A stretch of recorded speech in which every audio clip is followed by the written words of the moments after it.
नमस्कार दोस्तों, मैं डॉक्टर कुलदीप कुमार केकेसर उपस्थित हूँ आप सभी के सामने एक नए बिंदु के साथ और एक नई कड़ी के साथ। तो साथियों, आप सभी को बहुत बहुत बधाई हो, क्योंकि आ गई है सेट। राजस्थान वालों के लिए बड़ी खुशखबरी है। जिनसे होती नहीं है नेट वो करेंगे सेट और करेंगे अपना भविष्य सेट असिस्टेंट प्रोफेसर में। तो मेरी तरफ से आप सभी को बहुत बहुत शुभकामनाएं। बात करते हैं सेट की 2026 की। कौन कौन भर सकता है फार्म, तैयारी कैसे करें, सेट पास करने के फायदे जाने विस्तार से। तो देख लेते हैं विस्तार से। पहली बात तो सेट कैसे करनी है, ठीक है ना। अब सेट करने का क्या है कि जिन विद्यार्थियों से नेट नहीं हो रही है वो सेट कर सकते हैं।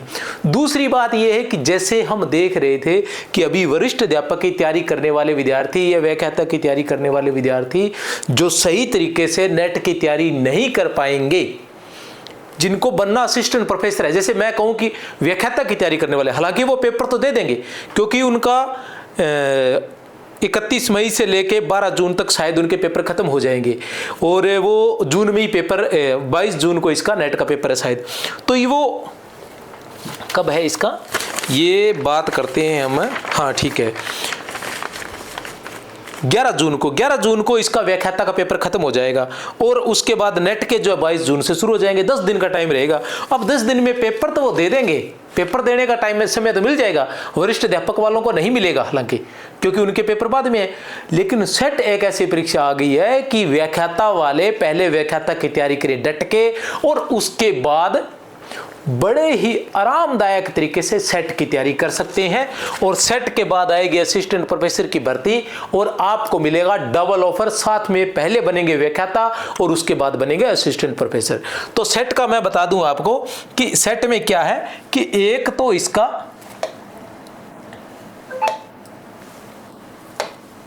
ठीक है ना, एक तो इसका पाठ्यक्रम सरल रहता है। क्या है, एक नंबर पर बात करूं तो इसका पाठ्यक्रम जो है वो सरल रहेगा।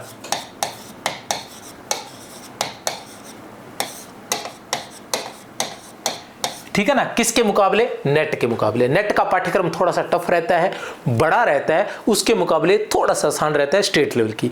एक इसमें विद्यार्थियों की संख्या कम होती है क्योंकि नेट में ऑल इंडिया के विद्यार्थी बैठते हैं, इसमें केवल आपके स्टेट के विद्यार्थी बैठते हैं। बाहर के आ सकते हैं लेकिन उस लेवल पर नहीं आ सकते, तो थोड़ा आसान हो जाता है। तैयारी करनी पड़ेगी। आसान का मतलब थोड़ा आसान हो जाता है, ज्यादा आसान भी नहीं होता। इसमें क्या रहता है, एक आपको समय मिल जाएगा। दूसरा, इसके अंदर जो है 2 पेपर रहते हैं। कितने पेपर रहते हैं, 2 पेपर रहते हैं, फर्स्ट पेपर और सेकंड पेपर। फर्स्ट पेपर जो है वो रिसर्च एंड टीचिंग एप्टीट्यूड का रहता है। ठीक है ना, रिसर्च एंड टीचिंग एप्टीट्यूड का रहता है, वो रहता है, इसमें आते हैं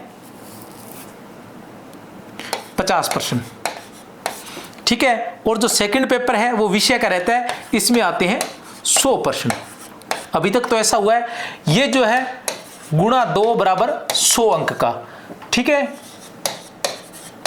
और जो दूसरा है गुणा 2 बराबर 200 अंक। तो कुल जो सेट का पेपर है वो कितने अंक का होने वाला है, 300 अंक का। कितने अंक का, 300 अंक की जो है सेट परीक्षा होने वाली है। ठीक है ना, विषय के 200 अंक रहने वाले हैं इसके अंदर। इसी प्रकार का मतलब पेपर ज़्यादा उससे डिफरेंस नहीं है, हो सकता है थोड़ा बहुत चेंज हो जाए। ठीक है, क्योंकि पाठ्यक्रम हर बार बदल जाता है। और इससे पहले जो भर्ती आई थी आपको ध्यान ही है, 2000 सेट का एग्जाम जो 2013 में हुआ था, उसके बाद 2023 में हुआ था और अब 2026 में होने जा रहा है। पहले अभी इसको कौन सा करवा रहा है, कोटा विश्वविद्यालय करवा रहा है। कौन करवा रहा है, कोटा विश्वविद्यालय इसे करवाने जा रहा है। जल्दी इसके जो है आवेदन मांग लिए जाएंगे, तो उसके अनुसार क्या है, कब है, कैसे भरना है, उसकी सारी सूचना भी चैनल पर दे दी जाएगी। तो इस प्रकार की सूचनाएं प्राप्त करने के लिए आप चैनल को सब्सक्राइब कर सकते हैं अगर अभी तक नहीं किया है तो ये थी सेट के बारे में जानकारी। थोड़ा और देख लेता हूं अगर कोई ऐसा है जो रह गई है। हाँ, एक सबसे बड़ी बात यह है कि 3 घंटे का पेपर होगा। सॉरी, ये सबसे बड़ी बात नहीं है। सबसे बड़ी बात यह है कि इसके अंदर नेगेटिव मार्किंग